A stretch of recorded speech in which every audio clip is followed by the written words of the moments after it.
Querido Dios, Señor, te damos muchas gracias por este tiempo que podemos compartir. Te damos gracias por la vida de Wilfredo, por su predisposición, su tiempo también compartido con nosotros. Pedimos que vos estés guiando estas dos reuniones, que vos nos estés hablando, nos estés enseñando, mostrando de tu palabra, otra forma de estudiarla, de aprender. Damos gracias por esta oportunidad que tenemos de capacitarnos, de aprender cosas nuevas. Pedimos que vos estés habitando en cada una de nuestras vidas, en nuestros corazones, que sea tu espíritu también el que se esté moviendo con total libertad en estas reuniones y en la vida de cada uno de nosotros. Gracias por todo lo que nos estás mostrando y enseñando. En tu santo nombre, amén. Amén. Bueno, muchas gracias.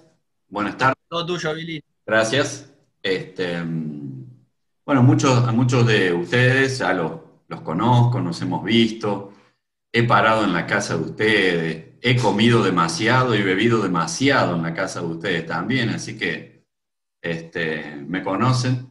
Nos hemos reído, hemos conocido también la posibilidad de conocer juntos al Señor en algunos campamentos y otras instancias. Así que un gusto para mí.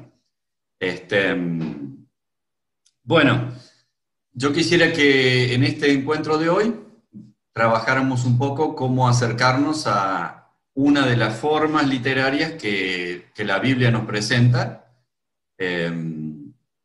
y es las narraciones, también pueden ser llamadas historias o relatos. Pero antes de acercarnos al texto bíblico, hay muchas cosas que nosotros ya conocemos por propia experiencia de la vida acerca de la narrativa. Por ejemplo, cuando vos te tenés que presentar a alguien, lo que haces es contar la historia de tu vida. Bueno, yo soy tal, nací en tal lugar, estudié esto, viví en tal ciudad. Contamos una historia. Entonces, ya de entrada, tu vida es una historia. Entonces, ¿sabés? Y en eso que contás vas poniendo datos geográficos, datos personales, datos de quiénes fueron significativos para tu vida, datos de si te mudaste, no te mudaste, si cambiaste de carrera o no. O sea que para entender la narrativa del Nuevo Testamento, nosotros ya tenemos como una preparación básica porque entendemos lo que es una historia, porque entendemos nuestra historia. Y muchas veces cuando tenemos que presentarnos, justamente contamos una historia. Pero más aún todavía, somos rioplatenses. Y nuestra cultura rioplatense ha hecho de las historias, de contar buenas historias, somos, no le digo los campeones, pero tenemos muchos. Tenemos Landricinas, tenemos Fontana Rosas, tenemos gente también como Dolina, o sea, tenemos en nuestro país, y por supuesto varios humoristas cordobeses que también cuentan historias con tonos picarescos, etcétera, etcétera. Quiere decir que las historias son algo que nosotros manejamos habitualmente. Aún sin conocer nada del texto bíblico, ya tenemos un montón de herramientas que hemos desarrollado simplemente por ser argentinos.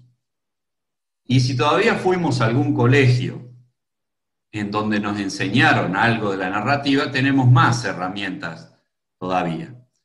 Una pregunta para los varones. ¿Alguien recuerda si una historia o las historias tienen como alguna secuencia en particular? Pregunta para los varones y que respondan los varones. Sí. A ver. Inicio, Bien. desarrollo, Sí. Y el final. Perfecto. Excelente. Muy bien. Miedo, le iba diciendo, ¿viste? Tenía miedo por la No, está bien, está bien. El hombre se tomó su tiempo. Está bien. Excelente, Bruno. Pero esa es la estructura básica de una historia. Un inicio, un desarrollo y un cierre. Puede tener varias otras maneras de decirlo, pero básicamente así es una historia. Pregunta para las chicas ahora. Tienen que responder las chicas. ¿Qué datos se consigna en el inicio de la historia? Lugar, personas, tiempo. Bien. había una vez, y ahí se empieza a plantear dónde era ese había una vez, en qué ciudad, en qué lugar, si era una casa, si era en el campo, qué año era, si era diciembre y había mucho calor o no. Lo que hace el inicio de una historia es plantearnos el escenario, básicamente. ¿Dónde se va a desarrollar la historia? O por lo menos el primer escenario de la historia. ¿Sí? Muy bien. Pregunta para los varones. ¿Cuáles son los elementos que aparecen en el desarrollo de una historia? Una problemática, una dificultad. Bien, excelente. Si no hay un conflicto, no hay historia, porque justamente lo que genera un conflicto es la sorpresa. Y ahora, ¿cómo hacemos? ¿Sí? Tiene que haber algún problema, tiene que haber alguna disputa, tiene que haber algo que esté ahí. ¿Cómo encontramos ahora a esta bella mujer que estuvo en el palacio y que salió corriendo y que dejó solo un zapatito? Y ahora tenemos que encontrar a la belleza que calzó ese zapato y no podemos. Es el conflicto y ahí surge toda esta espera. ¿Y dónde estará? ¿Y por qué no la encontramos? ¿Y dónde tendremos que ir a buscarla? Y eso es lo que le da a la historia suspenso. ¿Quién es el asesino? Justamente, la historia, cuando nos cuenta una película, ¿quién es el asesino? ¿Cómo vamos a hacer para encontrar el asesino? ¿Qué pistas ha dejado? Hay un conflicto. En el desarrollo siempre hay algún conflicto que plantea un suspenso. Muy bien. Ese conflicto va creciendo y llega como hasta un clímax, llega hasta un punto en donde la cosa es como insoportable, ¿sí? Y luego de ese conflicto, ¿qué hay?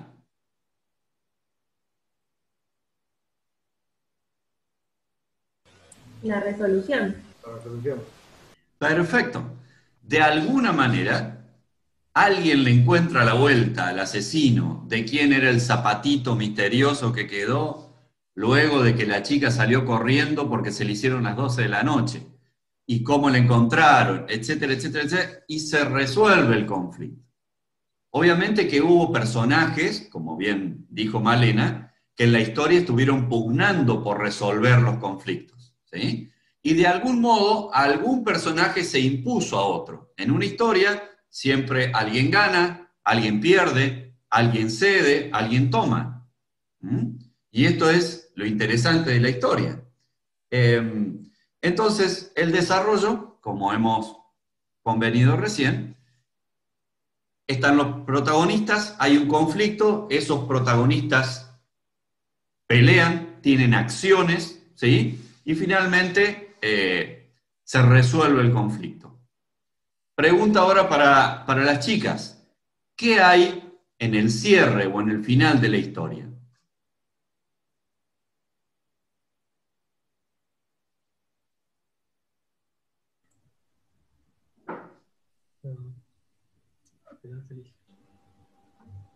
Vos sos la profe de lengua. ¿Puedes repetir la pregunta, Will?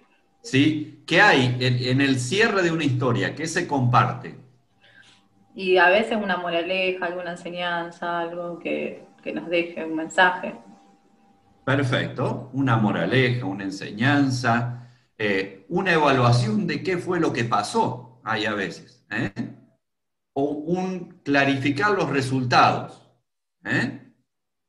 Así que, bueno, estas son las partes de la narrativa y de los relatos más simplemente contados.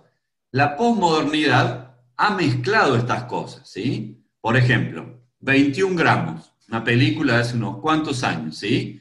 Donde hay partes, no es que empieza en el inicio la película empieza como a la mitad, después te dan algunos datos del inicio, después se va casi hasta el final, después vuelve al medio, y vos y yo, como lectores y como personas que están tratando de recomponer esta historia, tenemos que hacer el esfuerzo de decir, esto es del principio, esto es casi al final, así termina esto y esto explica por qué en el medio había tal cosa, ¿sí? Hay otra película también que se llama Amores Perros, que también se cuenta de esta manera. Así que no todas las historias se cuentan inicio, desarrollo, cierre, pero sí todas tienen estos momentos. Pueden estar mezclados, pueden estar intercambiados, o parte de cada uno de esos momentos intercambiados, ¿sí? Por ejemplo, un pasaje narrativo, Marcos capítulo 3, en donde Jesús tiene una charla con sus seguidores y dice que elige a 12 de ellos, ¿sí? Y los nombra. Y va nombrando. Y el último que pone en la lista Marcos es y Judas Iscariote. ¿Y saben qué dice después? El que lo traicionaría.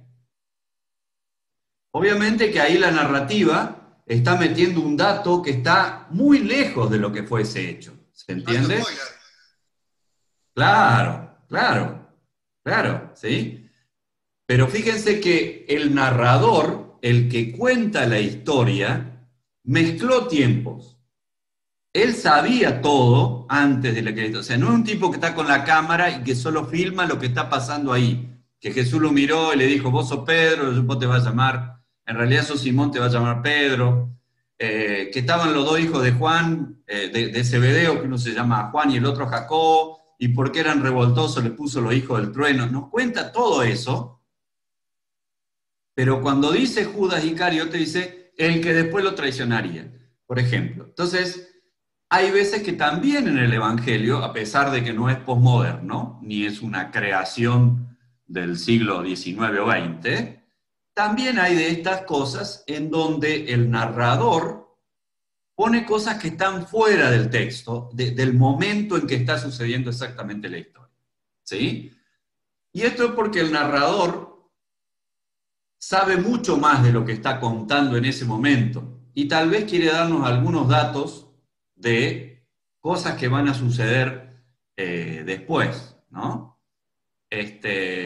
Y hablando del mismo Judas, por ejemplo, se ve que Juan también tenía algo para agregar. Cuando está en el aposento alto, se dice que Juan es el que, perdón, que Judas era el que tenía la bolsa y el que gastaba la plata, ¿sí? ¿Sí? Y va a decir Juan como un comentario, pero robaba. Claro, no es que está robando en ese momento, ¿sí? Ahí en el aposento alto se metió un billete de 1000, el naranja ese lo puso en el bolsillo. No está diciendo eso. Pero en ese momento se ve que Juan quiso decir y quiso poner un dato de por qué era el que lo iba a traicionar. Porque ya era choro de antes. Y después todos iban a corroborar de que era choro, ¿sí? Entonces, hay veces que el relator, entonces, aún en los textos bíblicos, se han dado esta creatividad de poner algunos datos que no están sucediendo en el mismo momento, sino que el narrador, como sabe más que la historia que está contando, va comentando algunos datos para que nosotros entendamos la historia, ¿sí?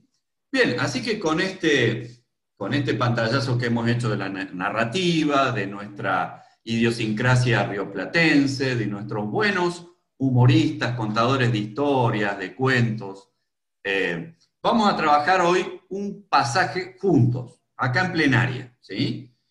Y yo elegí un pasaje que tiene mucho material.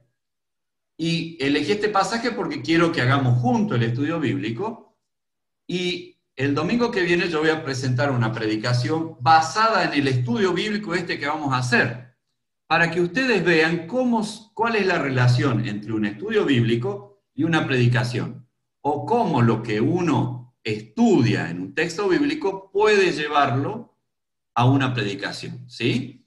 Así que este es el ejercicio que les propongo ahora para hacer, que empieza acá, y hoy es el estudio bíblico, pero en realidad termina el domingo que viene en la predicación, y luego de la predicación vamos a hacer una devolución y una evaluación de todo este proceso que hicimos juntos, ¿sí? ¿Se entiende el proceso que vamos a hacer? Si alguien tiene una pregunta, levanta la mano y charlamos un poquitito.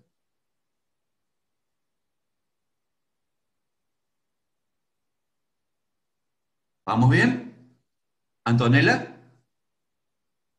¿Te estabas desperezando o...? Estamos, bárbaro. Bueno, seguimos.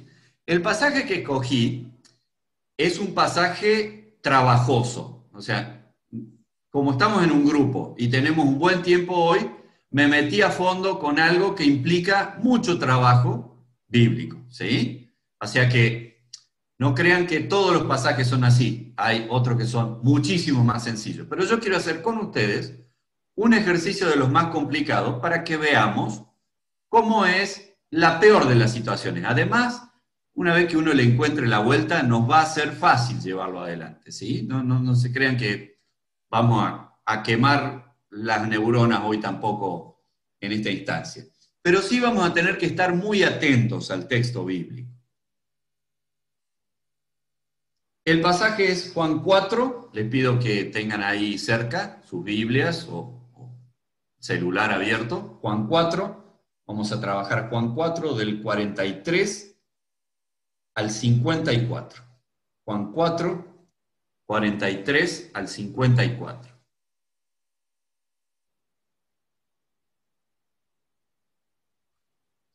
¿Por qué digo que este es un pasaje que tiene sus complicaciones? Bueno, la verdad, ustedes piensen en Juan, piensen en Marco, piensen en Lucas, piensen en Mateo. ¿Ustedes creen que alguna vez se les pasó por la cabeza que nosotros íbamos a estar leyendo lo que ellos estaban escribiendo? ¿Ustedes creen que algún día se levantaron y dijeron, yo sé que un día Wilfredo va a predicar sobre esto, qué bárbaro? ¿Creen que alguna vez hubo algún pensamiento de este estilo por la cabeza de Lucas? No. En realidad ellos escribieron estos evangelios para compartirlos con personas que estaban en el Imperio Romano. Ellos vivieron de cerca y vieron de cerca a Jesús y estuvieron con Jesús. Y resulta que en Roma nadie conocía a Jesús, porque no había YouTube como para que los mensajes de Jesús los pasen en Roma. ¿Tá? Ni tampoco Jesús podía tomarse un avión a dar una conferencia a Corinto, ¿se entiende? Ni tampoco podía chatear un poco y mandarle un WhatsApp de audio a alguien para que lo pasen el domingo en el culto. Entonces, ¿cómo hicieron quienes conocieron a Jesús para que Jesús sea conocido a 2000 kilómetros de distancia en línea recta, por ejemplo, como hay entre Palestina y Roma? O 1800, como hay a Corinto, o 1100, en línea recta, les digo, como si fuéramos en avión, pero no había avión, ¿tá? Había que hacer por barco, o por tierra, tardar meses para llegar de un lugar a eso. ¿Cómo hacían en Tesalónica para saber quién era Jesús? No había forma. Entonces, ¿qué hicieron aquellos que estuvieron con Jesús? Lucas, Juan, Mateo, Marcos. Escribieron. Esto que tenemos nosotros es el relato de lo que ellos recordaron que vivieron con Jesús. Y esos escritos los mandaron a Roma, a Tesalónica, a Filipos, a Galacia, a Corinto, para que se sepa quién era Jesús. Pero nunca ellos pensaron que esos textos nos iban a hablar a nosotros. Entonces, pasaron estas cosas que nos pasan tan habitualmente a nosotros en los grupos. Ellos escribieron cosas que para ellos merecían comentarse, pero que leídas en otro tiempo no se entienden muy bien. ¿Por qué? Porque hay muchas cosas obvias que no la dicen. ¿Sí? Yo voy a poner un ejemplo para que ustedes entiendan. Miren, si de acá a 50, 100 años uno hace un comentario como este, ¿sabes qué? La yegua se robó todo y el gato nos mandó el país al bombo. Esta frase, así como yo la acabo de decir, es digna de un zoológico, de una persona que estudia animales, qué sé yo, pero ustedes se ríen porque entienden lo que yo estoy diciendo. Para nosotros es obvio. Claro, porque acá hay ciertas cosas que hay detrás de lo que yo estoy diciendo que ustedes entienden perfectamente. Más allá de que yo no quiero herir a nadie, ninguna susceptibilidad, por eso puse a los dos, a la yegua y al gato, para que nadie se pelee y crea que yo estoy hablando mal de uno o de otro, no es mi intención. Es poner un ejemplo para que entendamos que nosotros tenemos ciertas complicidades. Hay ciertas cosas que para nosotros son obvias y las decimos en esa jerga obvia. Bueno, en los evangelios también hay cosas de esas. Ellos no explican todo, porque hay cosas obvias para ellos. ¿Sí? Entonces, a veces nos cuentan lo obvio y a veces no. Y nosotros tenemos que en los evangelios tratar de mirar con ojos que no son los nuestros, sino con los ojos de quienes escribieron los evangelios. Entonces, esta es la dificultad. No es tan grande tampoco la dificultad para entender los pasajes bíblicos. Lo que tenemos que hacer nosotros es intentar pensar con una cabecita de 2000 años atrás. Intentar vivir las cosas como las pueden haber vivido hace 2000 años atrás. Y si hacemos ese esfuerzo, muy posiblemente comprendamos lo que los textos quieren decir. ¿Sí? Entonces, en esto de que este texto que tenemos es complicado, no es complicado porque la Biblia es complicada y no sabemos qué carajo nos quiere decir Dios con esto. No. No es por eso. Es porque tal vez nos falten algunos datos que con un poquito de búsqueda y con buenas herramientas los podemos llegar a encontrar para entender qué nos quiere decir Dios con esto. Bueno, esta es un poquito la introducción antes de meternos en el pasaje, que ya les digo, nos va a presentar varias dificultades en donde vamos a ser exigidos a pensar con una cabecita de 2000 años atrás. ¿Sí? ¿Vamos? Listo. Podemos proyectar la primera pantalla, Santi, que es el texto bíblico que vamos a trabajar. Así, ¿quién le gusta leer? ¿Alguien de ustedes que lo lea con voz firme? Ahí se ve bien. ¿Se ve completo ahí? Sí, no ven nada, o sea, ven eso. Ah. Sí se ve. Eso quizás no hay. Está bien. Ahora sí. ¿Ahí se lee? ¿Ahí Sí. se ve bien? Sí, Yo sí, lo estoy profe. viendo. ¿Sí? ¿Quién quiere leerlo? A ver. Yo lo leo, no tengo drama. Dale. Dice, después de estos 2 días, Jesús salió de allí rumbo a Galilea, pues como él mismo había dicho, a ningún profeta se le honra en su propia tierra. Cuando llegó a Galilea, fue bien recibido por los galileos, pues estos habían visto personalmente todo lo que había hecho en Jerusalén durante la fiesta de la Pascua, ya que ellos habían estado también allí. Y volvió otra vez Jesús a Caná de Galilea, donde había convertido el agua en vino. Había allí un funcionario real, cuyo hijo estaba enfermo en Capernaum. Cuando este hombre se enteró de que Jesús había llegado a Judea de Galilea, fue a su encuentro y le suplicó que bajara a sanar a su hijo, pues estaba a punto de morir. Ustedes nunca van a creer si no ven señales y prodigios, le dijo Jesús. Señor, rogó el funcionario, baja antes de que se muera mi hijo. Vuelva a casa, que tu hijo vive, le dijo Jesús. El hombre creyó lo que Jesús le dijo y se fue. Cuando se dirigía a su casa, sus siervos salieron a su encuentro y le dieron la noticia de que su hijo estaba vivo. Cuando les preguntó a qué hora había comenzado su hijo a sentirse mejor, le contestaron, ayer a la 1 de la tarde, se le quitó la fiebre. Entonces el padre se dio cuenta de que precisamente a esa hora Jesús le había dicho, tu hijo vive. Así que creyó él con toda su familia. Esta fue la segunda señal que hizo Jesús después de que volvió de Judea a Galilea. Muchísimas gracias. Bueno, muy bien. Y vamos ahora a meternos un poquito en el estudio de este texto para ir desentrañando algunas cuestiones que nos van a ayudar a entender el contenido. No vamos a ir directo al contenido. Primero vamos a hacer una preparación para tratar de entender dónde se nos está poniendo en escena en este texto. Bien. Nadie tiene por qué saber qué es Galilea. Sabemos que es Pueblo Ester, Gobernador Galvez, Funes, todo eso lo conocemos. las islas que se queman enfrente, todo eso lo sabemos, pero no tenemos por qué saber qué es Galilea. Suena seborrea, pero no tiene que ver con la caspa, por ejemplo, ¿sí?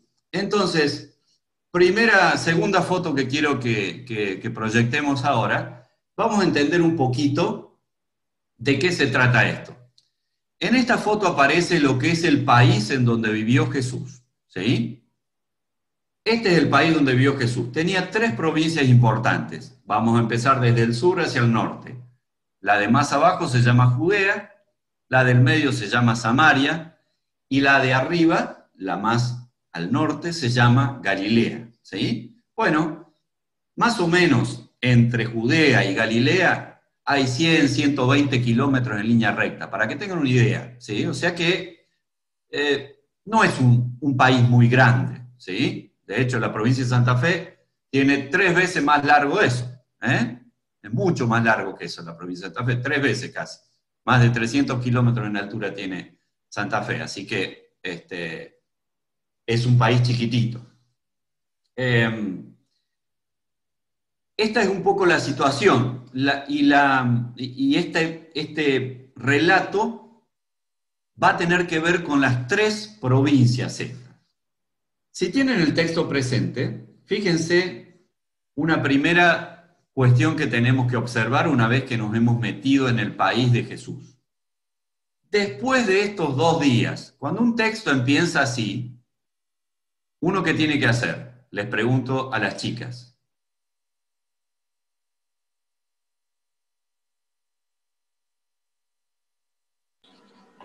Leer el texto anterior para ver el contexto. Y claro, porque evidentemente lo que está haciendo el autor acá es haciendo referencia a algo que está más atrás, ¿sí? 2 días después de ¿qué? ¿Qué pasó 2 días antes? Si no sabemos qué pasó 2 días antes, posiblemente no entendamos esta historia. Entonces, la pantalla que sigue, yo les voy a decir a qué se está refiriendo con este 2 días antes. Fíjense Juan 4, así empieza Juan 4. Versículo 3 dice que Jesús se fue de Judea, o sea, de esta provincia que está bien al sur, y volvió otra vez a Galilea, ¿sí? O sea, se hizo unos 100, 120 kilómetros caminando. Pero, versículo 4, ¿por dónde tenía que pasar? Por la provincia que está entre medio de las dos, por Samaria. Y llegó en la provincia de Samaria a un pueblo que se llama Sicar. Y allí Jesús tiene un encuentro con una mujer al lado de un pozo. Entonces, nuestro texto parte vinculado a este viaje que hizo Jesús desde Judea hasta Galilea, pasando por Samaria, ¿sí? Entonces, ¿vamos componiendo lo que hay? La próxima pantalla, por favor. Pasamos, así podemos ver más en detalle esto. Fíjense, en la parte de abajo, en este mapa que les estoy presentando, allí hay un pueblo que se llama Sicar. Está indicada la provincia de Samaria, y ahí está Sicar, ¿sí? Y si ustedes miran un poquito para arriba, van a ver la provincia de Galilea, que es donde va a suceder el hecho que nos va a narrar Juan. Tenemos la composición del lugar entonces, aprendimos el país en donde vivió Jesús, 3 provincias, la del sur Judea, la del medio Samaria, la de arriba Galilea. Jesús viene en viaje, ¿sí? Y 2 días antes que llegue a donde nos va a empezar a comentar Juan nuestro pasaje, estuvo en la provincia de Samaria, en Sicar. Muy bien, entonces que ya tenemos una composición un poco del lugar que tenemos. Otra vez mostramos el mapa que sigue, por favor. Allí tenemos todo el país de Palestina, allá está indicado Jerusalén, en Judea, de donde salió Jesús, y tenemos indicado Samaria y Galilea como lugares que él transitó para llegar a donde nos vamos a concentrar ahora. El versículo 44 nos dice que Jesús comparte, por ejemplo, un dicho. Se ve que hay un dicho que es popular en los tiempos de Jesús, y que hasta es popular en el nuestro, porque fíjense que todavía nosotros usamos eso. En eso es como si el tiempo no hubiera pasado, ¿sí? El tiempo pasó para la ciudad de Sicar, el tiempo pasó para la provincia de Samaria y de Judea y de Galilea, pero fíjense que algunas cosas del texto bíblico sí llegan hasta nosotros. Este refrán que aparece en el versículo 44, no hay profeta a quien se le honre en su propia tierra, todavía aparece en nuestros días. Pregunta para los varones, ¿qué significa? ¿Cuándo usamos ese refrán nosotros hoy?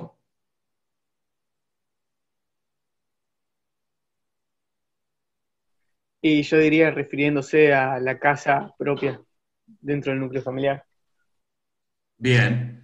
Es como que, Fabián, vos tenés ciertas características que tal vez en otras casas o en otros lados son más valoradas que en tu casa. ¿Puede ser? Puede ser, puede ser. Algo de eso, ¿sí? En una de esas ustedes tienen predicadores y gente que hace estudios bíblicos mucho más brillantemente que yo, pero les parece que yo, porque vivo en Córdoba, soy no sé qué, ¿sí? Bueno, estas cosas siempre nos parecen, ¿sí? Siempre nos parece que, no, si esto viene de Europa es una garantía. Si no, pero no vas a comparar, ¿eh? Esta frase que dice, no vas a comparar, ¿eh? Bueno, todo esto tiene mucho que ver con no ser profeta en su propia tierra. Y hay hasta casos como Sociedad Argentina terribles que nos han pasado, ¿sí? Favaloro fue un tipo valorado en el mundo entero y se terminó suicidando en nuestro país, porque creo que como gobierno y como sociedad no supimos acompañarlo y que él ayude a toda la gente que quería ayudar. Y ciertamente que este dicho en situaciones más concretas y cercanas a nosotros sigue teniendo vigencia en nuestro lugar. Bueno, versículo 45, ¿tienen la Biblia ahí? Miren el versículo 25, yo voy a leer. Así seguimos interiorizándonos en estas cuestiones de este texto. Cuando llegó a Galilea, sabemos dónde está Galilea, miren el mapa, la provincia más al sur. Cuando llegó a Galilea, fue bien recibido por los galileos, así se llaman los que viven en Galilea, los galileos, ¿sí? Pues estos habían visto personalmente todo lo que había hecho, ¿en dónde? Fíjense, en Jerusalén, volvemos al mapa. O sea que había gente de Galilea que había estado con Jesús en Jerusalén y había visto lo que Jesús había hecho en Jerusalén.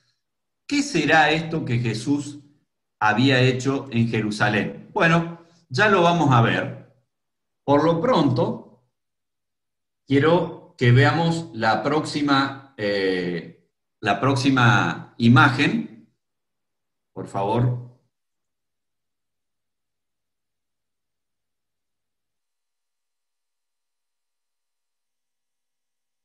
Cuando uno llega, a uno le hacen mención en un texto bíblico de una ciudad, lo que tiene que hacer es buscar en algún lado, bueno, ¿qué es esto? ¿Sí? Muchas veces el texto bíblico dice, y toda la ciudad se agolpó en la puerta de la casa del apóstol Juan, del apóstol Marcos, de quien sea, ¿sí?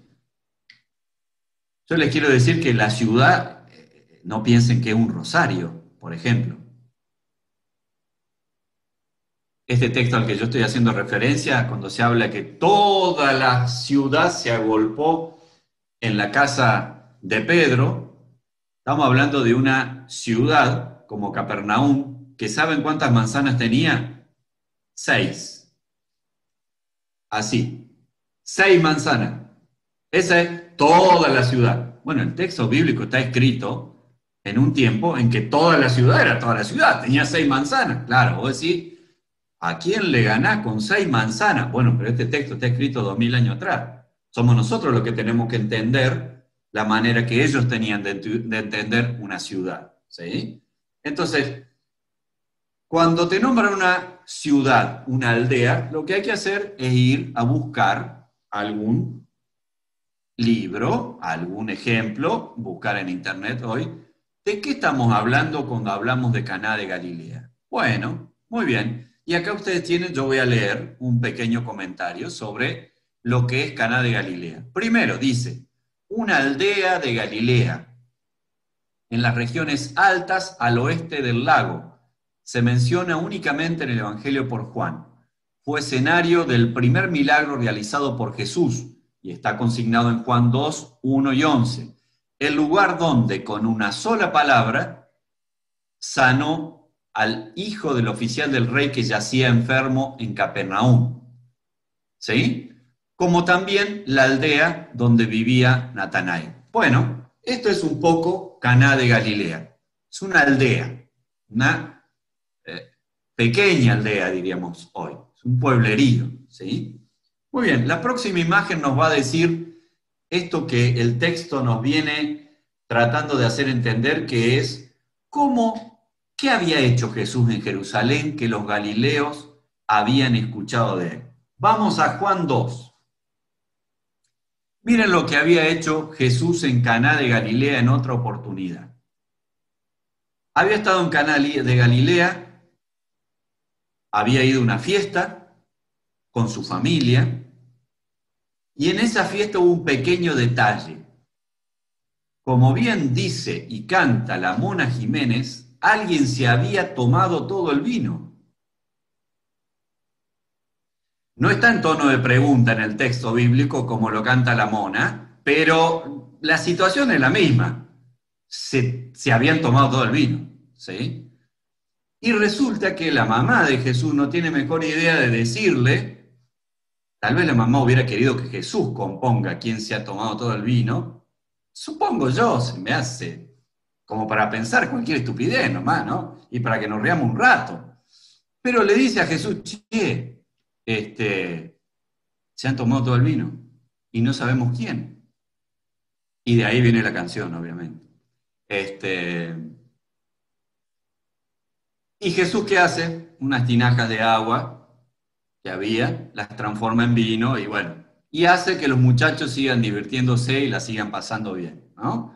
Lo que nos dice que cuando la gente quiere pintar a Jesús como un agua fiesta, que en las bodas de Canaán se puso a orar y a ayunar cuando todos estaban de jolgorio, no tienen ni idea de lo que es Jesús, ¿sí? Lo que dicen eso es que Jesús es un amargado, malondón, que siempre es muy espiritual, que solo le interesa orar con el Padre y todo lo... No, a Jesús también le interesa que la gente la pase bien y que si hay una fiesta, siga divirtiéndose la gente. Tenemos que decir que las fiestas en Palestina eran de una semana, ¿sí? Y había que tener buena cantidad de vino para una semana con parentelas y donde se juntaba y era una reunida del clan familiar. Así que esto de que se haya tomado todo el vino el tercer día y no quede más nada, era algo que podía sonar habitual, ¿sí? Bueno, ¿les interesa todo esto o no? ¿Está bueno? Bueno, seguimos. Sí. ¿Se dan cuenta cómo uno va dialogando con el mundo de hace 2000 años atrás, ¿no? He tratado de mostrarle mapas para que lo entendamos, he tratado de contarle historias que tienen que ver con cómo se movía la gente, cómo se comunicaba la gente de aquel tiempo, cómo era una fiesta, cómo era una ciudad, etcétera, etcétera. Así que vamos metiéndonos de a poquito en el texto. Bien. Volvió Jesús a Caná de Galilea, versículo 46 estoy leyendo, donde había convertido el agua en vino. Bien. Y aquí hay otro dato que vamos también a trabajar a partir de lo que nos dice el pasaje. ¿Podés pasar al próximo mapa, por favor, Santi? Miren lo que aparece en el versículo 46. Dice, volvió otra vez Jesús a Caná de Galilea, donde había convertido el agua en vino. Había allí un qué. ¿Qué dice el texto bíblico? ¿Alguien que me acompañe? Un funcionario real. Perfecto, muy bien, un funcionario real. Bueno, este mapa que tengo acá habla un poco de cómo estaba distribuida la política de del control de este país que se llama Palestina, ¿sí? Ahí hay franjas con dos colores. La franja pintada de color jacarandá, por decirlo de una manera, tipo lila, ¿sí? Que es Galilea y Perea, estaba gobernada por un muchacho llamado Herodes Antipas. Chicas, no le pongan ese nombre a sus hijos, no tomen apunte. Más vale otra cosa más sencilla, ¿sí? No les recomiendo algún nombrecito de eso.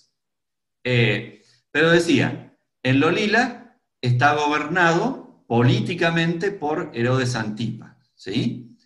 Lo celeste, Samaria, Judea y Idumea, está gobernado por Herodes Arquelao.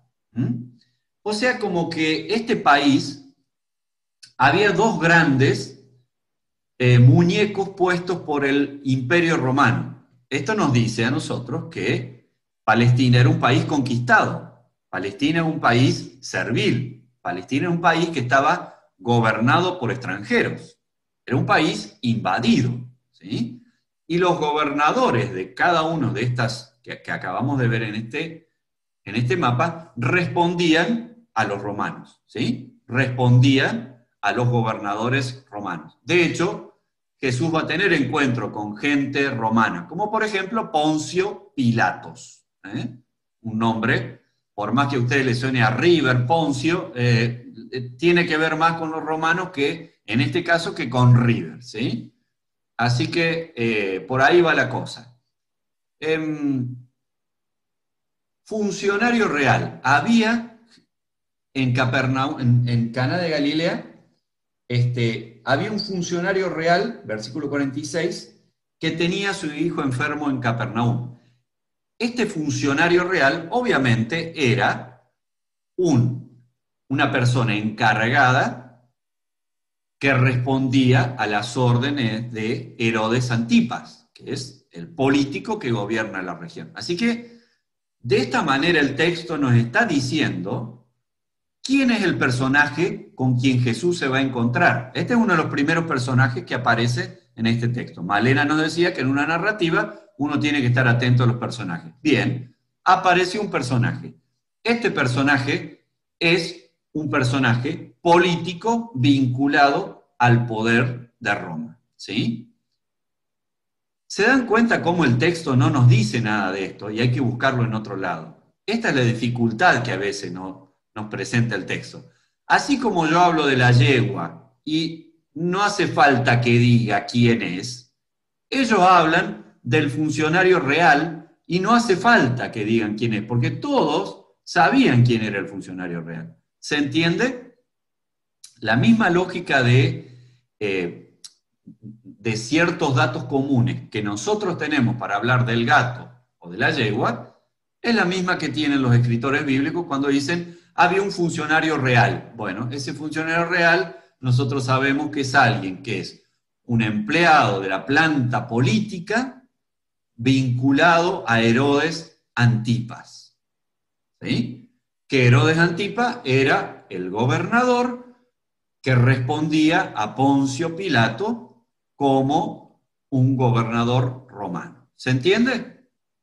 Nos estamos metiendo, ya nos hemos metido en la geografía del texto, nos hemos metido en la política del texto, nos hemos metido ya con uno de los personajes. Entonces, yo les quiero decir que este encuentro de Jesús no es un encuentro con un pescador, no es un encuentro con una mujer prostituta, no es un encuentro con un cobrador de impuestos. Es un encuentro con una persona que maneja poder. Es un encuentro con una persona que está acostumbrado a tomar decisiones y a hacer cosas en nombre del poder que le fue otorgado. ¿Ah? Y esto es lo que el texto nos presenta de esta manera un poco esquiva. Uno tiene que, mediante el estudio bíblico, intentar desentrañar esto, ¿sí? Porque cuando este personaje le hable a Jesús, le va a hablar de este lugar, ¿sí? Le va a hablar de este lugar de poder, de reconocimiento social que él tiene. Y hasta tal vez le diga cosas a Jesús Pero no, che, Jesús, discúlpame, yo levanto la mano, sí, yo el que casi no se escucha, te pido un favorcito, si tu agenda no está complicada, qué sé yo, no quiero ser molesto, en una de esas vos tenés otras cosas que hacer, yo tal vez no le hable así, porque no es su personalidad, ni es su lugar en la vida. Entonces, si nosotros somos capaces de entender quién es este personaje, tal vez podamos entender más profundamente cómo le va a hablar ese personaje a Jesús y cómo Jesús le va a hablar a ese personaje. ¿Se entiende por qué estamos haciendo este estudio? Para poder disfrutar mejor del mensaje que tiene y para poder entender mejor qué es lo que está pasando cuando Jesús dialoga con alguien. Créanme que esto no es una clase de geografía, créanme que esto no es una clase de política, créanme que esto no es una clase de las cosas que tienen que ver con el contexto de un texto bíblico. No, no. Estamos haciendo todo esto para entender mejor el mensaje que va a ser presentado en este texto. Sinceramente, no me interesa que ustedes sepan geografía por saber geografía. Sí me interesa que todo lector bíblico pueda entender qué está pasando en ese texto, pueda agarrarlo, pueda sacarse los anteojos del siglo XX que tiene para ponerse los anteojos del siglo I y ver qué está pasando en el texto. Y esto presupone un ejercicio. Y ahí vamos yendo. ¿Alguna pregunta? ¿Alguien que quiera, de algo que hemos explicado hasta ahora? ¿Alguien que tenga una pregunta, una duda? Si no soy claro en algo, no tengo ningún problema, es un problema mío, ¿sí? No es de ustedes el problema. Si ustedes no entienden hoy, es un problema mío, no es un problema de ustedes. Así que no tengan miedo de... Si hay algo que no se entiende, lo vemos. ¿Seguimos adelante? Bueno, vamos entonces.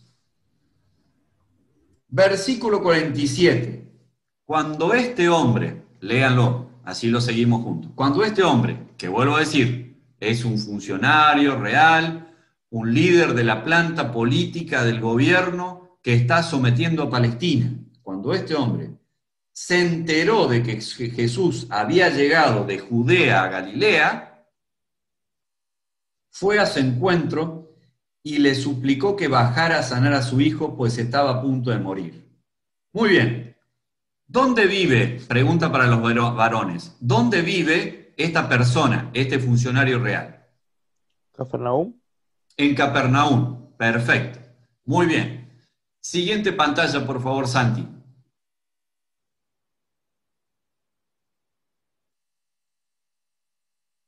Muy bien.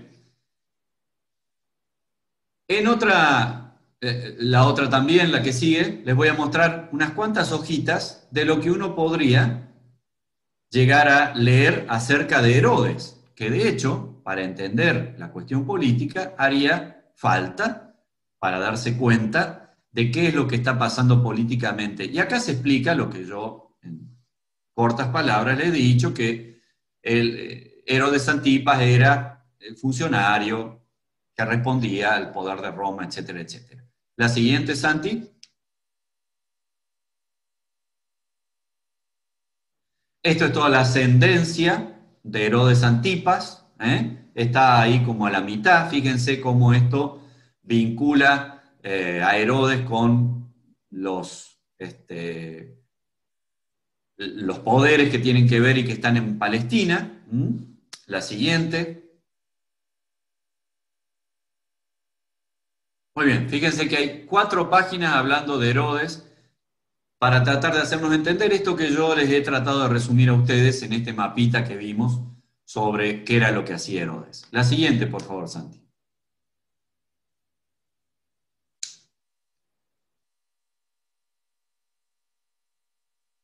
Muy bien. Tenemos a este funcionario del rey que vive en Capernaum. Está perfecto. Y se entera que Jesús que ha venido desde Jerusalén, o sea, la provincia de Judea, ha pasado por Samaria, ha llegado a Galilea y está en Caná de Galilea. Y sabemos también por el texto de que funcionario tiene un hijo que está a punto de morir. Pregunta para las chicas.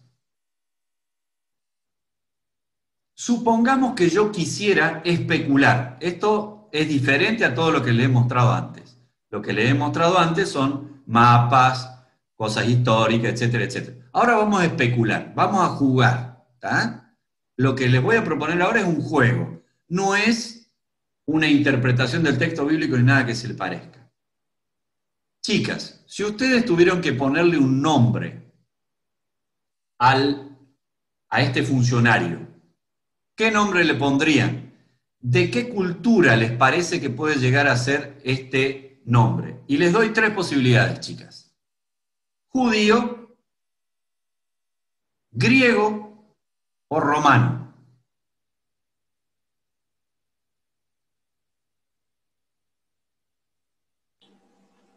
Romano, ¿Y por qué decís eso, Malena?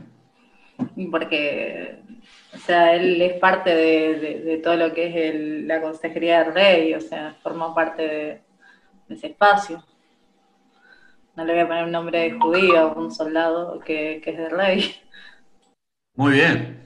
Y la lógica de Malena es una lógica habitual hoy. A ver, si el presidente es Aníbal Fernández, ¿ustedes creen que pondría un ministro de Macri en la cartera del ministro de Economía, por ejemplo? ¿Ustedes creen que haría eso? No, pondría uno del palo suyo. Esto es lo mismo, este es el razonamiento de Malena. Entonces, si yo tendría que especular, porque esto es una especulación, si tendría que jugar en el texto bíblico, jugar, ¿sí? Es diferente a estudiar. Estamos jugando ahora. Yo también elegiría de ponerle un nombre masculino y romano. Y en esta pantalla que les he puesto acá, buscaría alguno de estos nombres, ¿sí? Y tal vez me quedaría con Claudio, por ejemplo. Entonces yo podría decir, especulando, jugando, que para mí este hombre se llamaba Claudio. Jugando, jugando. No estoy diciendo, la Biblia dice... No, la Biblia no dice nada. Esto es un juego, y si yo tendría que jugar, le pondría un nombre romano. Y si le pondría un nombre romano, se lo pondría con C, y no sería ni Cándido, ni Catamito, ni Cayetano, ni Cecilio, sino Claudio, porque Claudio suena a emperador, ¿no? Suena a poder. Entonces, jugaría con esta cuestión de que si le tendría que poner una... Y bueno, yo especularía de que se llame Claudio, esta persona, ¿sí? Y ahora los varones, si tendrían que especular sobre cómo se llamaría el hijo que está enfermo, que nos dice el versículo 47, a los varones, ¿cómo creen que se llamaría? ¿Sería un nombre palestino, judío, griego o romano? Romano. ¿Y por qué decís eso, Nau? ¿Y por qué el mismo palo? Supongo que porque la idea es querer hacerlo reconocer como el mismo palo que el padre, digamos. ¿No? Está bien, le pondré un nombre cercano a su cultura. Además, a ver, le pondré un nombre que le dé estatus. No que se llame como los que él está conquistando, ¿sí? No que se llame como los que tiene de súbditos. Pondré un nombre que, no le vamos a poner Jessica, como le pondría el cordobés. Jessica, no. No le pondría, suena groncha, Jessica, ¿cómo es Jessica? La Jessie, llámala a la Jessie. No, Entonces, obviamente, como dice el Nabo, le pondría un nombre que tuviera que ver con algo de la cultura romana, etcétera, etcétera. Próxima pantalla, Santi. Mientras nos divertimos con el texto bíblico y todo esto. Espero que se estén divirtiendo un rato también mientras estamos estudiando, ¿no? Muy bien. Quiero mostrarles un poquitito dónde está Capernaum. Este es el mar de Galilea. Mar Bueno, en el texto bíblico aparece mar. Habría que ver qué tiene de mar eso, ¿no?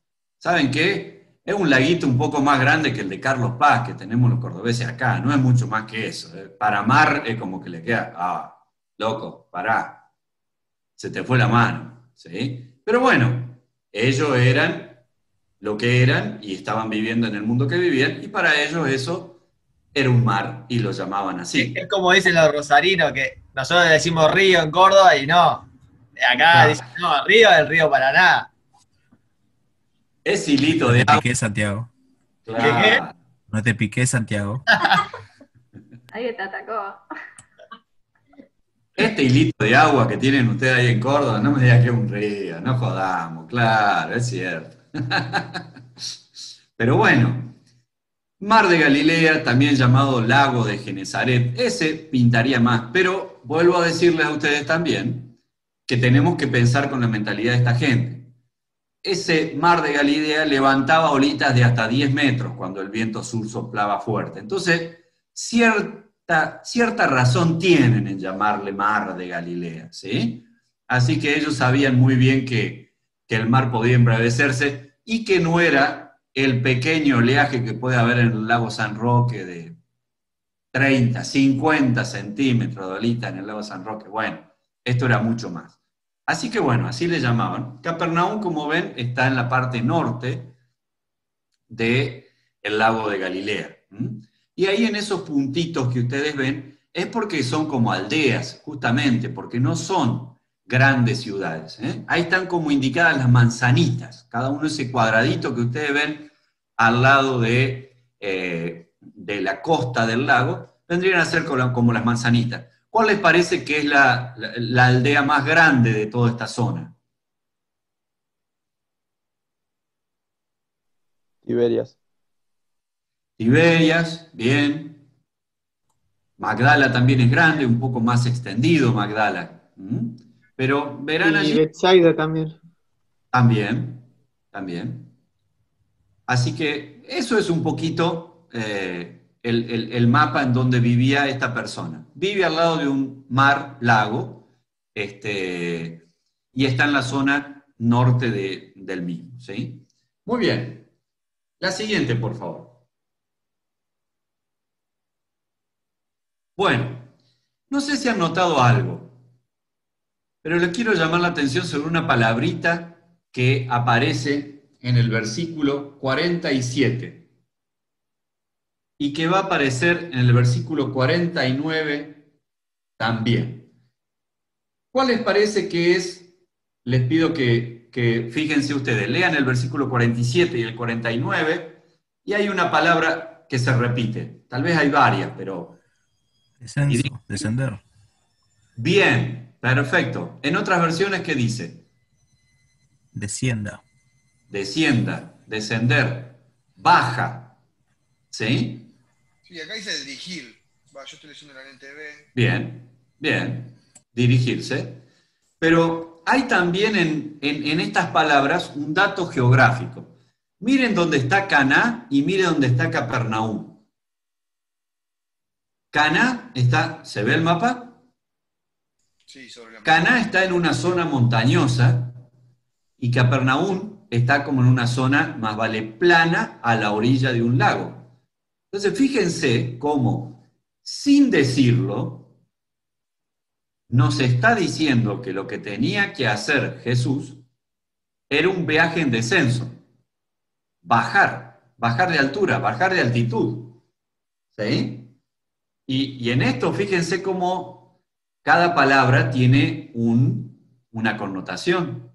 Tal vez esa palabra ha pasado desapercibida en toda la historia de ustedes y nunca la han visto. Y en realidad esto es lo que hay que ver cuando uno estudia, porque el texto nos está dando datos, y este dato está en el texto. O sea que de Caná a Capernaum hay que bajar. Siguiente diapositiva, por favor. Muy bien. No solo hay nombres para las personas que ustedes podemos decir que participan en el texto, podemos elegir también un nombre para el hijo, y hemos dicho que podía ser romano. Bueno, a cada uno de los nombres que le ponían los antiguos, muchas veces tenían que ver con lo que significaba el nombre. Entonces acá yo le he colocado un nombre, por ejemplo, Felipe.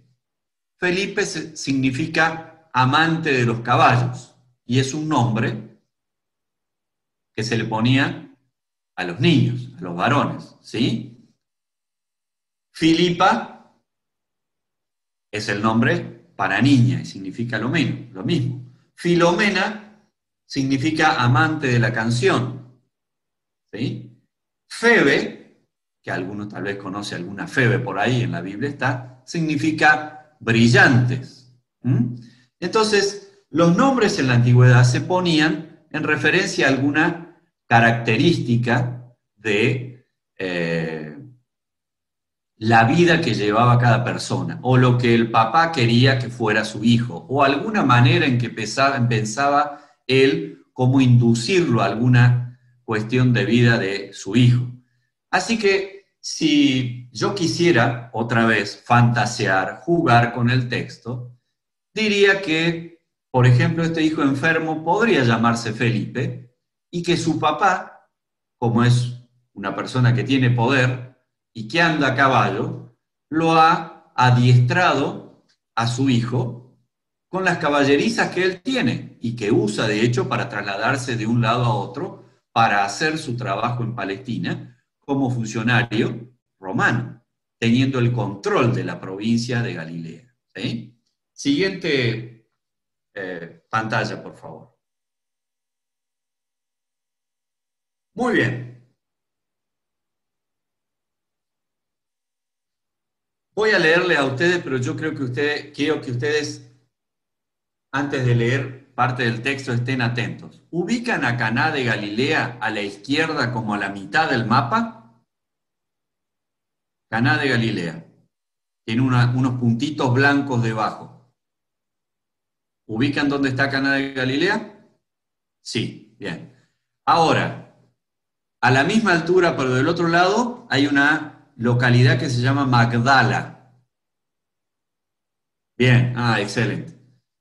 Fíjense dónde está Magdala, pero en realidad yo quiero hacer mención a Capernaum, que está más arriba de Magdala. ¿Podés señalarnos dónde está Capernaum?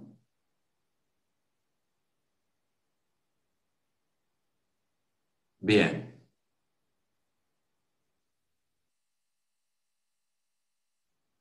O sea, yo les quiero poner en situación de qué fue lo que pasó en el texto. Porque el funcionario real vive en Capernaum y el hijo del funcionario real está enfermo en Capernaum. Pero Jesús está en Caná de Galilea y lo que ha hecho este funcionario romano es caminarse toda esa ruta amarilla que pasa por Genezaret, cerca de Magdala, por Arbela, por Kefar Hatía, por Mazacanar, por Turán, por Rimón, por Azochis, y de ahí volver hasta Caná. ¿Identificaron la ruta? ¿Sí? O sea que esto dice algo ya del personaje, ¿eh? No es que el tipo hizo media cuadra, che, está Jesús acá, bueno, me voy a tirar un lance a ver si en una de esas Jesús te dice un profeta, en una de esas lo salva, mi hijo lo sana. Ya que lo tenemos acá, no nos cuesta nada hacernos media cuadra. En esta aldea de 6 manzanas, fíjense que la actitud de esta persona no es eso, ¿eh? Esta persona que está en Capernaum, cuando se entera que Jesús está en Caná de Galilea, emprende ese viaje. O sea que es alguien movilizado, es alguien que tiene poder, ya lo hemos dicho, pero es alguien que se está jugando una carta fuerte. No le queda de paso Caná de Galilea, no le queda de paso, ¿eh? Se tiene que movilizar. La pregunta del millón la vamos a responder con el mapa que sigue. ¿Cuántos kilómetros hay de Capernaum a Caná de Galilea. ¿Cuántos kilómetros se hace este tipo para ir a pedirle a Jesús que baje desde Caná de Galilea a Capernaum y sane a su hijo? Esta es una pregunta que les hago a ustedes. Ponemos la próxima pantalla y a ver si lo pueden sacar ustedes mismos.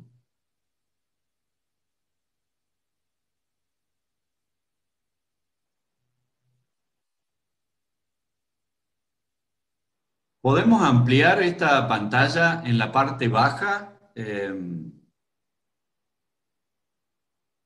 Bien, pero la parte bien de abajo. Vamos a la parte bien de abajo. A ver, le hago acá zoom desde acá. Bueno, Bueno, si queremos ver. Bueno, muy bien. pero- Yo les voy a dar un dato. Abajo a la derecha dice escala 1, 2.200.000. Entonces, lo que dice este mapa es que cada 10 minutos decimales horizontales, 10 minutos decimales horizontales son 15 kilómetros. Entonces, fíjense que cerca de Hamut hay una crucecita. Fíjense que cerca de Hamut hay una crucecita y luego hay otra crucecita. Esos son 15 kilómetros. Si querés, ahora volvemos al mapa anterior, sin que retoques este, volvemos al mapa anterior, al otro, al anterior. ¿Santi? Bien. Yo les quiero decir, por ejemplo, miren, hay unas crucecitas en el mapa. La distancia medida en línea recta entre una crucecita y la otra crucecita son 15 kilómetros. Bien, ahí hay una crucecita, señalala. Excelente. Entre esa crucecita y la crucecita que sigue hay 15 kilómetros, 15,5 kilómetros para ser exacto. Arriba de Kefar hay una. Kefar Nimra. Bien, perfecto. Pero fíjense esta, la de Serungín y esta otra que señaló abajo de Galilea. Ahí hay 15 kilómetros. Perfecto. Y ahí marcaste otra entre Caná y lo que sigue. ¿Sí? Ahora, fíjense ustedes, yo quiero que hagan más o menos un cálculo. Vamos a tratar de hacerlo entre todos. Yo tengo que salir de Caná de Galilea. No tengo camino para atravesar la llanura de Zabulón. No hay camino ahí. Tengo que salir. La ruta amarilla y roja es la ruta principal, la ruta más transitada, la ruta menos peligrosa, la ruta por donde van las caravanas habitualmente y cruzan Galilea, la provincia de Galilea, la cruzan de este modo. Entonces, tengo que ir de Caná de Galilea a Azochis. ¿Cuántos kilómetros creen que hay de Caná de Galilea a Azochis? y unos 15, más o menos. 15, perfecto. Pongamos números redondos, excelente. Ya hizo 15 de Caná de Galilea a Azochis. De Azochis a Turán, ¿cuántos creen que hay? También, más o menos. Un poquito Sí. más. Más o menos. Tal vez un poquito más. Pareciera el doble, sí. Pareciera como hay 20. Perfecto. De Turán a Kefar Hitaya, ¿cuántos creen que hay? Otros 15 más. 15. Otros 15 más. Tenemos 15 más 20 más 15. Bien. De Kefar Hitaya a Genesaret, ¿cuánto hay? Y capaz que unos 20. Capaz que unos 20, unos 15 también. ¿Sí? Muy bien. Y de Genesaret a Capernaum, ¿cuántos hay? 10. 10. Muy bien. Hagan la suma y díganme cuántos kilómetros se hizo este funcionario real para ir a ver a Jesús. Sí, casi 70, 75 kilómetros. 70, 75. Bien. Entonces ahora yo los quiero poner en situación. Y en su vida, encima. Y en su vida lo hizo. Exactamente. Muy bien. Entonces, mi pregunta es, para que podamos entender lo que está pasando en el texto bíblico, ¿esta persona tendrá interés o no en encontrarse con Jesús? Un poquito. ¡Wow! Un montón. ¿Estará desesperado por la vida de su hijo o no? Sí. Sí. 70 ¿Tendrá kilómetros un caminando. poco de fe en Jesús? Sí, Demasiada. Sí, yo creo que si hace semejante distancia, o sea, va a eso. Bien, bien. Entonces yo quiero ahora que volvamos al texto. Con todos estos datos que hemos encontrado nosotros, volvamos al texto. Y les pregunto, ¿en cuánto creen que se hace un viaje de estos en mula en el siglo I en Palestina? En un día y medio, dijo. 2 días, claro. Un día y medio. Bien, un día y Va, yo medio. pensé de acá a Luján, que son 60 kilómetros y se hacen en un día caminando. Y es llano. Perfecto, perfecto, perfecto. Un día y Pero medio. calle, capaz. Nahuel. ¿Cómo? Un La día y tenía medio faltado. estaría bien entonces. A San Nicolás, Marciano, no a Luján. Bueno, San Nicolás, es lo mismo. vos. Bueno, muy bien. Entonces, fíjense, yo ahora quiero que, después de haber compuesto esta situación y que hayamos entendido en dónde está funcionando este texto, en dónde está funcionando, en la geografía, en el sentimiento, en la familiaridad, en dónde está funcionando esto, yo quiero que volvamos al texto. Y les voy a leer el versículo 47. Cuando este hombre se enteró de que Jesús había llegado de Judea a Galilea, fue a su encuentro, se hizo 70 kilómetros, un día y medio de viaje, mínimamente. Fue a su encuentro y le suplicó que bajara, o sea, Caná de Galilea está más alto, bajara a sanar a su hijo, pues estaba a punto de morir. Ahora yo les quiero poner en la situación. Ustedes saben el viaje que se hizo esta persona, a quien yo voy a llamar arbitrariamente y jugando, la voy a llamar Claudio, para que nosotros tengamos como una complicidad y lo hagamos más nuestro al personaje, ¿sí? Le voy a poner nombre. Voy a decir que se llama Claudio. Claudio se hizo un día y medio de viaje, arriba de un burro, ¿eh? No lo hizo en primera clase business Alitalia. No. Lo hizo en burro, ¿eh? Al rayo del sol. Tuvo que pernoctar, dormir en la noche en algún lado. Comió de viaje. Se guarneció bajo los árboles que pudo. Pensó durante todo ese viaje que se iba a encontrar con Jesús. Llega y le pide a Jesús que baje, que se haga los 70 kilómetros con él y que sane a su hijo que está enfermo en Capernaum. Entonces yo les voy a decir ahora lo que uno esperaría de Jesús. Que Jesús le diga, che, varón, qué viajazo que te hiciste. ¿Hace cuánto que estás viajando? La miércoles, qué pedazo de fe que tenés. Y además te veo desesperado. Así que vamos ya, ensillá una mula para mí y ya emprendemos regreso a Capernaum. ¿Eso es lo que le dice Jesús?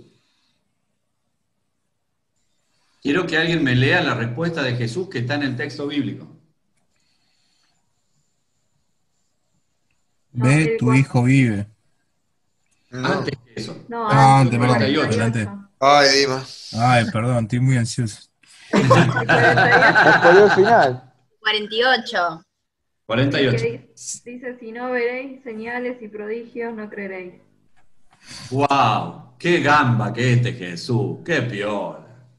¿Cómo se pone en la piel de la gente que está desesperada? Agarro piña. Sensibilidad que tiene. Este Jesús tuyo y mío que siempre nos llenamos la boca y que es un tipo atento, dispuesto a las necesidades, que es Dios con nosotros, es un gamba, un cómplice. ¿Qué baldazo de agua fría tiene que haber sentido este tipo que se hizo semejante viaje y que está desesperado con su hijo enfermo? Fíjense lo que le dice Jesús. Ustedes no creen sino ven, le dice Jesús. La verdad, lo que ha hecho Jesús con estas palabras es meterle una presión y un desafío a esta persona enorme. Porque, a ver, vos pensá, vos tal vez no seas padre, pero pensá en tu viejo, en tu vieja, si vos estuvieras enfermo, y si tu viejo o tu vieja se encontrara en esta situación, ¿qué hubiera esperado que Jesús haga? Que te dé un abrazo, que te diga una palabra que te tranquilice. Bueno, a ver, descansar, tranquilizar, algo que te haga pasar el tiempo, no un desafío más grande todavía que te hiciste 70 kilómetros, hace 2 días que venís sin dormir, que venís con la cabeza picoteada por qué va a pasar, que no sabés porque no había WhatsApp, por las dudas ustedes crean que sí, no había WhatsApp, y no era que le estaba diciendo, che, ¿qué temperatura tiene mi hijo? ¿Cómo se levantó hoy? ¿Está comiendo bien? ¿Fue el médico? ¿Ya le dieron el Ibupirac? No es que pasaba eso. El tipo salió de su casa, no sabe qué pasa en su casa.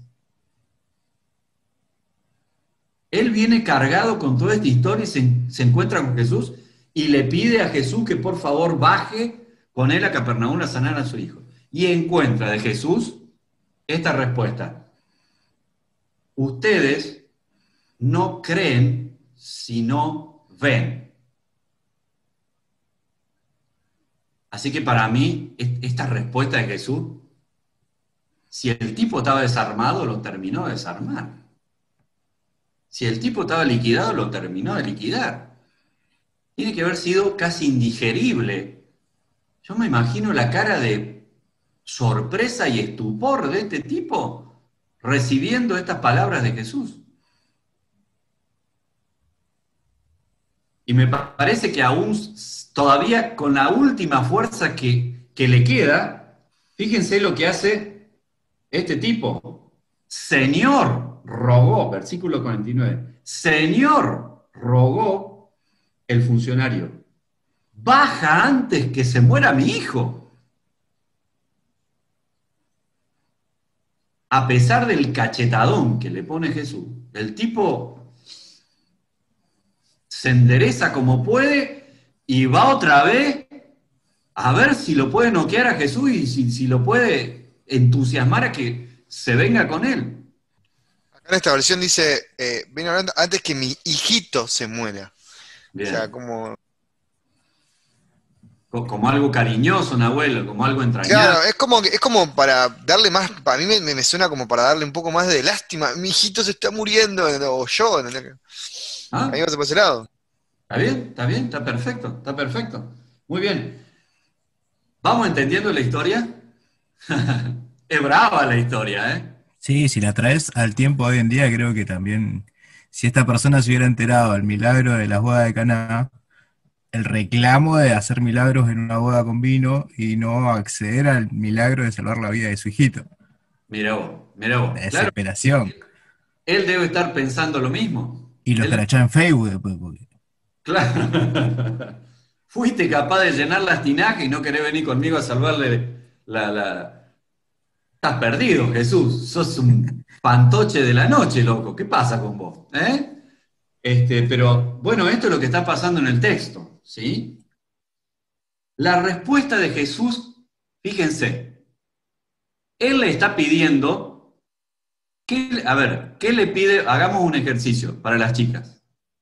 ¿Qué le pidió el funcionario a Jesús y qué es lo que le da Jesús al funcionario en el versículo 50?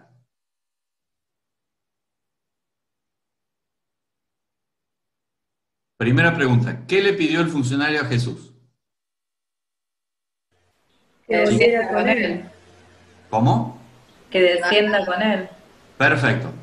Lo que quiere el funcionario es que Jesús venga con su caravana, se hagan el día y medio, dos días de vuelta, llegue, entre a la pieza donde está su hijo y lo sane, ¿o no? ¿Eso fue lo que le pidió? Sí. ¿qué le da Jesús? Una orden. Que vaya. Sí. Ve, le dice. Y que vuelva a la casa. Andá. Bien. Y que crea. Muy bien, Bruno. Claro que sí. Ve a tu casa que tu hijo vive, le dijo Jesús. Pero no sé si ustedes entienden lo que está pasando en el texto, ¿sí? Porque lo que el tipo, ¿qué necesita? Que Jesús vaya con él. Porque son otros 2 días de agonía solo, no sé si entienden. ¿Qué se lleva Claudio? Se lleva palabras que se las lleva el viento, es lo único que le pudo sacar a Jesús. Palabras, palabritas. Él quería que Claudio quería que Jesús venga con él, porque, y si viene conmigo, no sé, hará algo, y si está muerto lo resucitará, y si no lo sanará, pero Jesús viene conmigo, charlaremos en el camino, trataré de atenderlo bien. Claro, porque tampoco le dice, por ejemplo, te pido que lo sanes, o sea, lo que le dice es vení conmigo. Sí, pero obviamente Sí, obviamente que quería que lo sanes, quería que pero lo sane. El versículo 47 dice que bajara a sanar a su hijo, pues estaba a punto de morir, ¿no? Pero la idea que en la compañía, yo supongo que Claudio en el viaje de vuelta tendría que sentirse un poco más tranquilo, un poco más tranquilo aunque sea. Y este Jesús no le da nada. O sea, esto entre nosotros. Nosotros sabemos que Jesús le da. Sí. Pero ustedes métanse en la piel y a ver si no sienten que Jesús no le da nada. Métanse como padre, métanse como madre y piensen que tienen que volverse a su casa con estas palabras. Vuelve a casa que tu hijo vive. Lo único que le saqué a Jesús de este viaje 2 días de vuelta, o de 1 día y medio de ida, y de 1 día y medio de vuelta, o sea, de 3 días, lo único que le saqué a Jesús fueron 7 palabritas. Y antes de eso me bardeó lindo, porque me dijo que nosotros no creemos si no vemos. Antes de eso me bardeó. Con eso me vuelvo a mi casa, sin saber qué pasó, sin WhatsApp, sin que me manden un audio de voz. También, Wilfredo, ¿sabés qué pienso cuando lo empezamos a leer?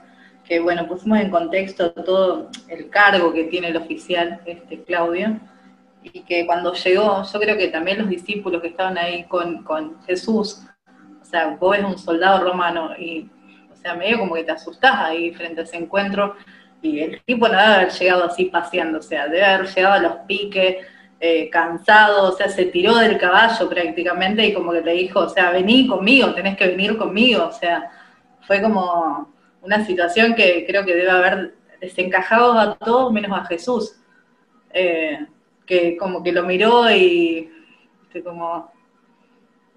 como que le tiró esas palabras y como que todo alrededor era un caos.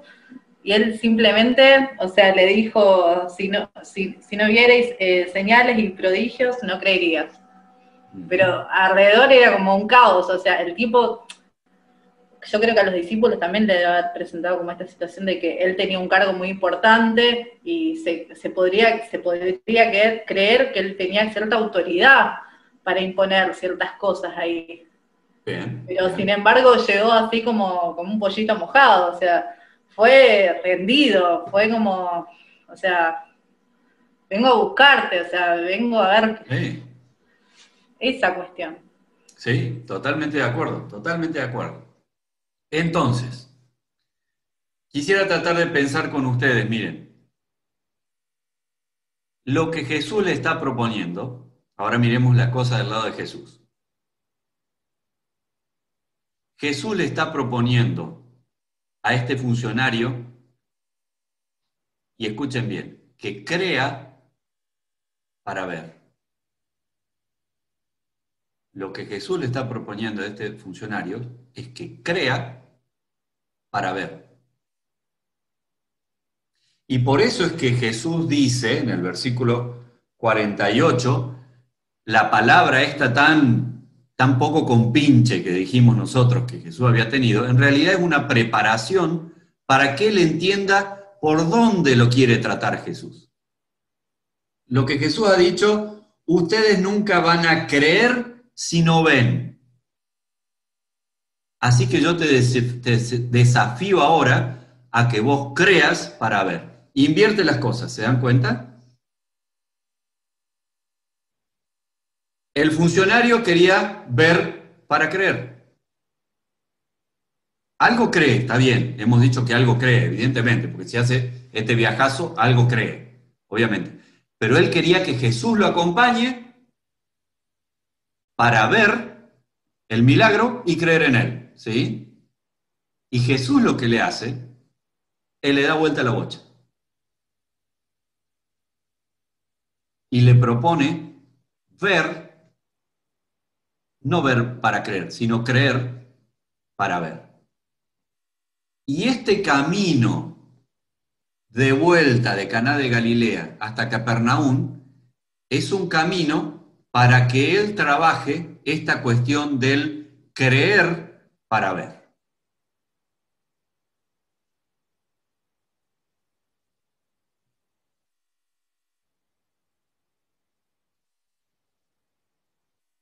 Y ahora yo, en base a los datos que tenemos aquí, voy a mostrarle algunas otras cosas que él puede haber hecho. Pensemos, con esa palabra, él tiene que volver a su casa. Siguiente mapa, por favor, Santi.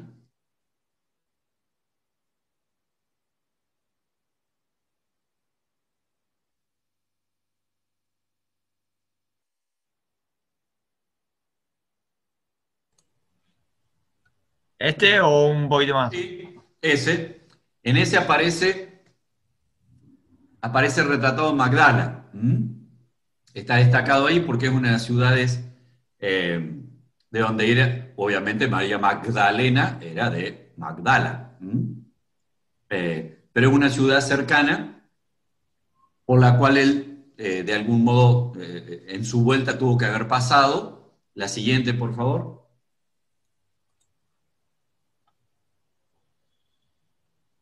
Esto es una vista de la orilla de Capernaum, es una vista actual, para que ustedes entiendan un poquito cómo es el paisaje de Capernaum, ¿sí? Esto es hoy en día. Pero se puede ver que es una zona más vale plana, una planicie, al costado del mar. La siguiente, por favor. Ahí tenemos un recorrido para que ustedes vean un poquito el mar de Galilea y donde está Capernaum arriba y donde está Caná, ya en una escala más grande. La siguiente, por favor. Parte de las comidas típicas que había en aquel tiempo en Palestina. Obviamente, de viaje uno trataba de comer cosas livianas, porque justamente estaba de viaje, y trataba de no parar mucho, ¿sí? Entonces, muchas cosas con proteínas se comían en aquel tiempo en las experiencias de viajes. La siguiente. Muy bien. Quiero hacer mención ahora a este Wadi Amud, que está en azul, que es un río que desemboca cerca de Genesaret. Y esos son ríos muy anchos. Wadi significa río en hebreo, y Amud es el nombre del río.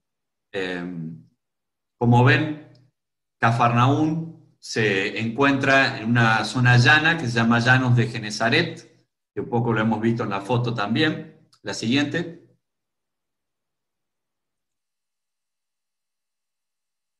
Y allí tenemos a la ciudad de Capernaum. ¿Hay alguna más? Bueno. Esto que aparece acá abajo son las 6 manzanas de Capernaum. Esto es una foto actual de Capernaum, ¿sí? Básicamente, ustedes ven como ruinas, en la mitad, en la parte baja, se ven edificios que son grandes, más modernos, y después se ven apenas muros de 50 centímetros. Esas son las ruinas que quedan en Capernaum. La siguiente foto, que hay más detalle. Ahí están las ruinas de Capernaum. Lo que está todo en gris, ¿sí? Se ven los muritos de las casas. Esto es una foto actual también. Lo que se ve como blanco es el templo, la sinagoga de Capernaum, una sinagoga del IV siglo después de Cristo. Posiblemente allí estuvo la sinagoga donde predicó Jesús en Marcos 1 y echó fuera demonios. Y ese como octógono que se ve cerca del mar es el museo debajo del cual está lo que se cree es la casa de Pedro. Pedro vivía en Capernaum. Y digamos, para no romper la casa en sí, lo que se ha hecho es todo un piso de vidrio, uno sube ahí y ve para abajo, mira para abajo. ¿Sí? Obviamente eso está un atractivo turístico de la Capernaum actual, ¿no? La siguiente.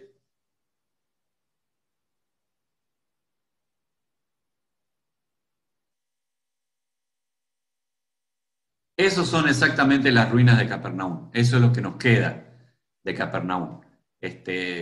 Muros en piedra, muchos de ellos, la mayoría, y caminos, digamos, que han surcado esas casas, que eran casas como multifamiliares, donde vivían clanes completos. La siguiente, por favor.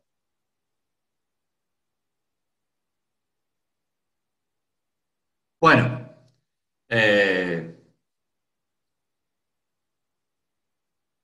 El texto termina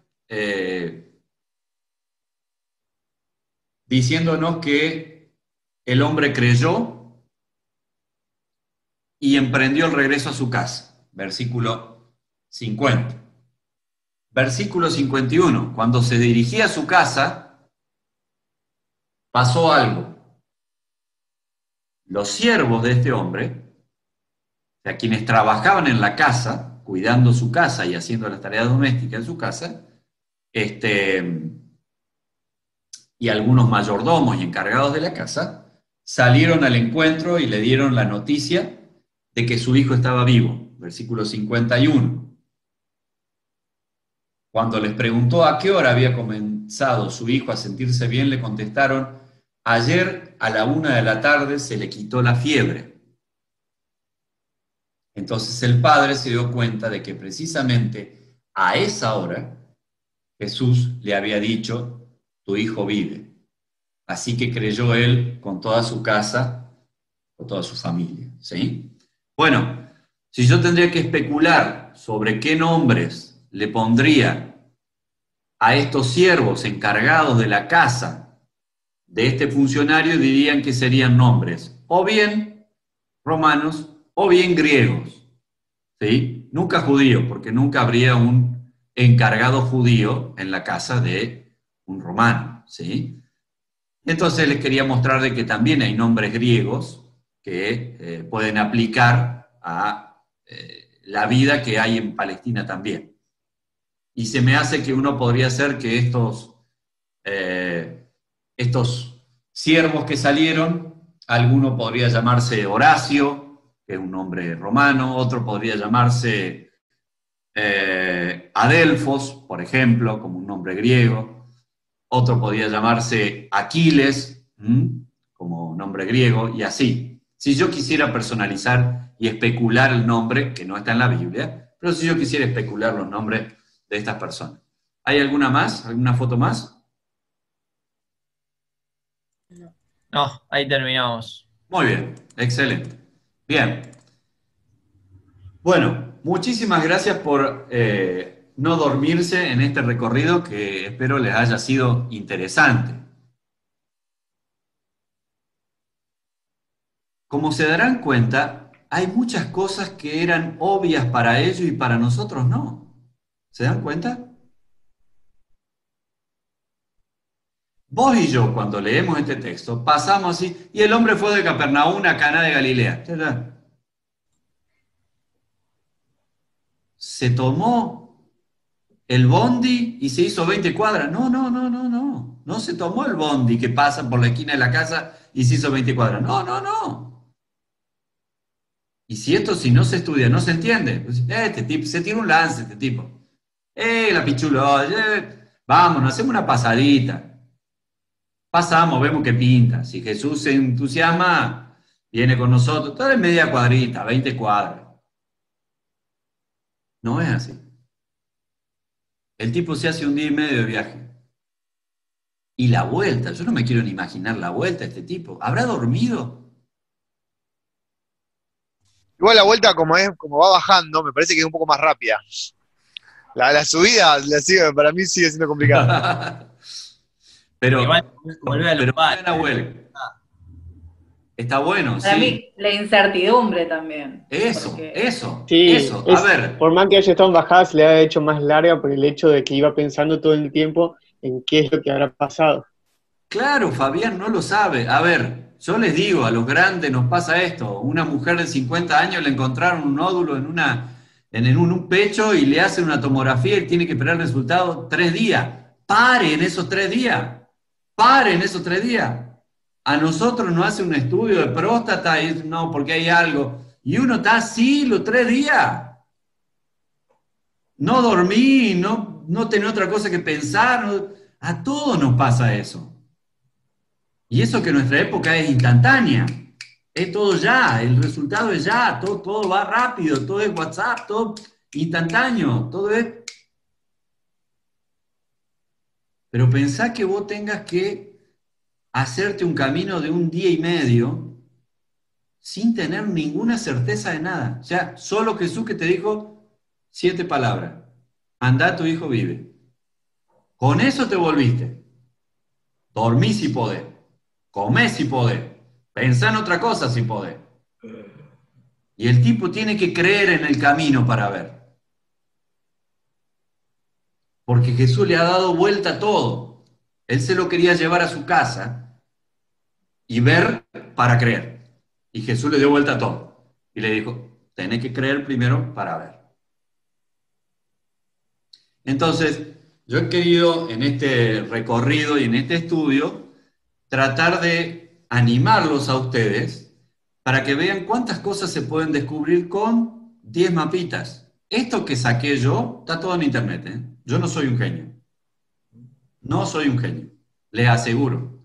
Ustedes ponen Camino de Caná a Capernaum, van a encontrar los mismos mapas que yo, ¿eh? No es que a este se lo damos a Wilfredo porque se lo va a enseñar después al grupo de Arroyito. No, aparece a todos lo mismo.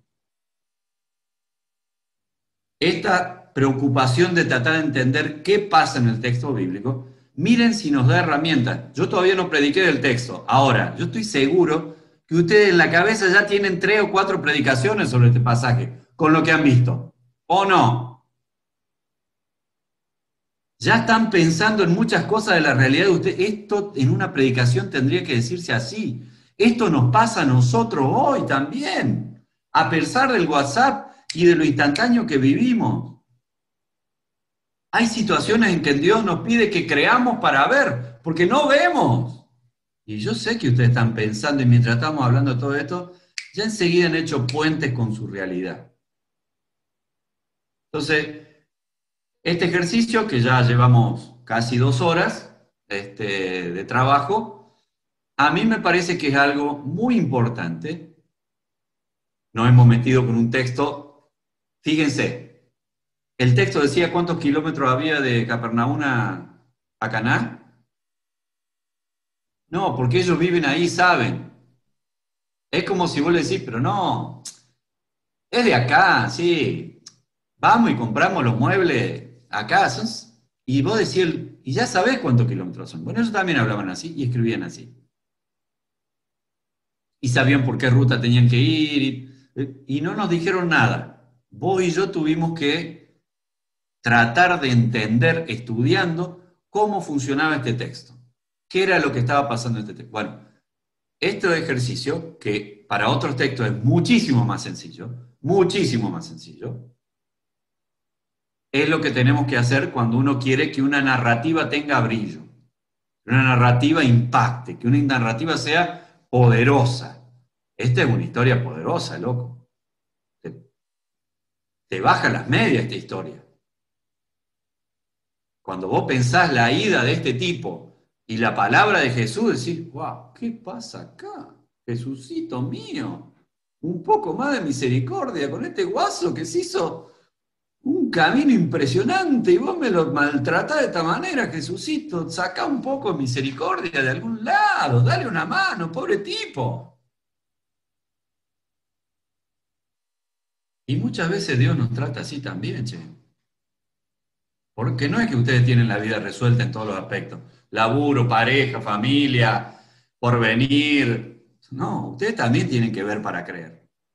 A mí también Jesús me pide estas cosas.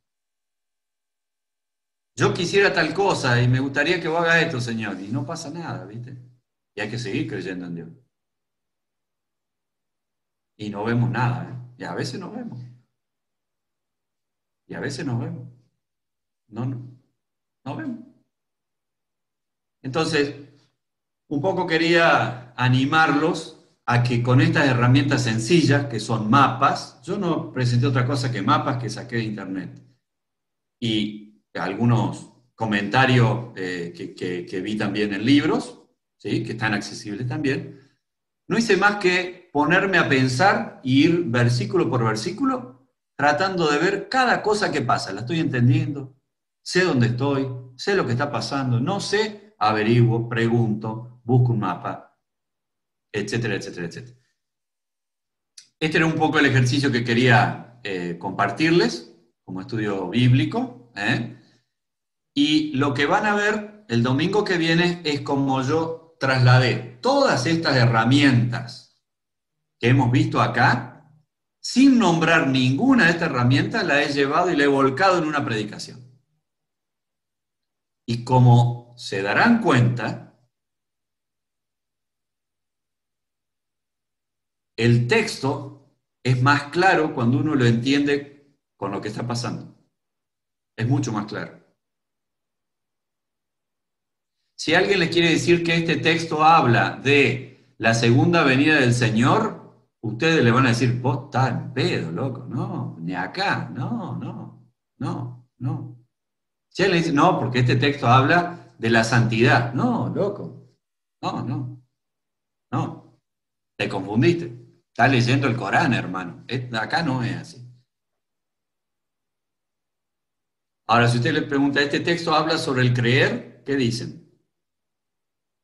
¿Este texto habla sobre la disposición a la fe? Sí. ¿Este texto habla del Jesús que nos cambia la bocha? ¿Este texto habla de milagros a distancia o un milagro a la distancia? ¿No presencial? Entonces van a decir, sí. No. ¿Por qué? Porque entendimos el texto bíblico a partir de estudiarlo profundamente. Entonces, creo que este es el valor un poco del estudio, porque nos acerca al contenido más profundo que tiene un texto, ¿sí? Y que no por profundo es complicado. El texto te plantea una cuestión muy simple, pero muy directa. Y bueno, ese era mi ejercicio. Si quieren... Querido Dios, Señor, gracias, papá, por este tiempo de indagar, Señor, de buscar en tu palabra, de tener claridad, Señor, en los tiempos, en la geografía, Señor, en la narrativa que nos presenta la Biblia, Señor. Gracias porque de este modo podemos ver con esa luz, Señor, que viene de ti, donde podemos ponernos en el lugar de cada una de las personas, Señor, que formaron parte de este mensaje, Señor, de la elaboración de la Biblia. Gracias, Señor, porque nos pudiste compartir este tiempo con Wilfredo, y sobre todo porque necesitamos entender también que es necesario creer para poder ver, Señor. Gracias por este mensaje, gracias por este desafío, Señor, seguir utilizando estos medios, Señor, para poder buscar de tu palabra, papá. Gracias porque la curiosidad forma parte de nosotros, Señor, y tu palabra, Señor, es esa verdad, Señor, esa luz, y ese estímulo que necesitamos para generar y afianzar nuestra relación con vos, Señor. Gracias por este tiempo de búsqueda, papá. En tu nombre, gracias, Señor. Gracias por la vida de Wilfredo, por este tiempo dispuesto. Gracias porque a través de él, Señor, vos compartís, construís, Señor, y desafías para buscar de vos, Señor. En tu santo nombre, amén.